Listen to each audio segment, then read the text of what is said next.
আবরণী কলা। প্রধানত আবরণী কলাকে 4 ভাগে ভাগ করা হয়।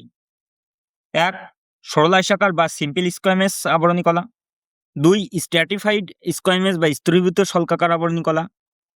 3. কিউবেডাল বা ঘনাকার আবরণী কলা। 4. কলমনার বা স্তম্ভাকার আবরণী কলা। এবার সিম্পল স্কোয়ামেস বা সরল আয়সাকার আবরণী কলা চ্যাপ্টা বা ও পাতলা প্রবেদক ভেদ্যরূপে বিভিন্ন বস্তু পরিবহনে সাহায্য করে। এই কলা দেখতে পাওয়া যায় রক্তবাহিকা, বায়ুথলি আর মুখগহ্বর ও খাদ্যনালীতে। এবার আসছে স্টেরিফাইড বা স্কোয়ামাস স্তরীভূত শল্কাকার আবরণী কলা। এ কলায় স্তরে স্তরে সজ্জিত থাকে, তাই কি স্তরীভূত শল্কাকার আবরণী কলা বলে। কোষ স্তরে স্তরে সজ্জিত থাকে ও কলাকে ক্ষয় থেকে রক্ষা করে। ত্বকে পাওয়া যায়।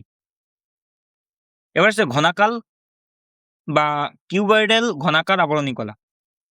ঘনককৃতি ও যান্ত্রিক সহায়তা প্রদান করে। লালাগ্রন্থি নালীর আবরণীতে পাওয়া যায় ও বৃক্কে থাকে। এবার যে কলমনার বা স্তম্ভাকার আবরণী কলা। এই আবরণী কলা 2 রকমের। একটা সিলিয়েটেড, লম্বাটি স্তম্ভের মতো এই কলা বিভিন্ন বস্তু চলাচলে সাহায্য করে। স্তম্ভকার আবরণী কলা দেখতে পাওয়া যায় ক্ষুদ্রান্তে, আর সিলিয়েটেড আবরণী কলা দেখতে পাওয়া যায় শ্বাসনালীতে। শ্বাসনালীতে সিলিয়া যুক্ত হয়ে যার জন্য শ্লেষ্মা দেহের বাইরে বের করে দেয়।